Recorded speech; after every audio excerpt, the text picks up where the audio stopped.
welcome back. All right, so the next thing that we're going to actually talk about is a heart wall. Now, if you think about a heart wall, it is a wall that is used for protection. So if you've had traumatic relationships, if you've really struggled with certain people, there's been circumstances that have really weighed upon your heart. You've had losses, you've lost trust in others, you felt like you needed to distance yourself, you didn't feel like you felt alone, you feel disconnected. All of these are symptoms of a heart wall. Now, a heart wall can liken itself to a material. It can be like soft, it can be hard. Usually it tends to be something that's very comforting for somebody. Or it can be like a brick wall or metal or wood. And you can always just check that through muscle testing. You can also check like how long a heart wall is. Sometimes it's long, but sometimes it goes a different direction. Sometimes it goes down or it goes into the head. And you can just kind of like muscle test to feel out, how is this heart wall actually impacting my client? And then with this heart wall,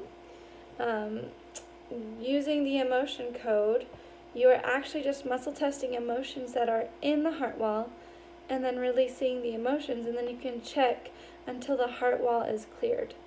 Now, sometimes you can actually release several emotions from a heart wall at once. That is not what Dr. Bradley Nelson teaches, but as a practitioner who has practiced this for many years, that is what I have found. Other times, it really just depends on the person.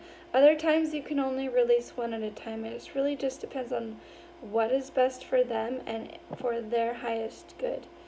And so when I'm writing it down, I just will write like heart wall, and then I'll like bullet point and write the emotions that are in the heart wall, and then I'll just make sure they're cleared, and then I'll check mark them.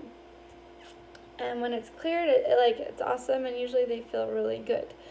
But what's super cool though is in a foot zone, when you get to that heart area, you can sometimes I'll actually feel the heart wall in the foot, and sometimes I need to release something to be able to pull it off.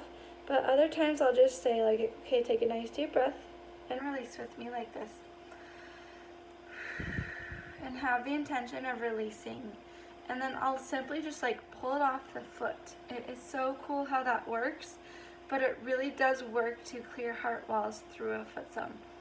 And so that is something I also want to go over with you in the class, but I did want you to know that this was possible as you go through this course.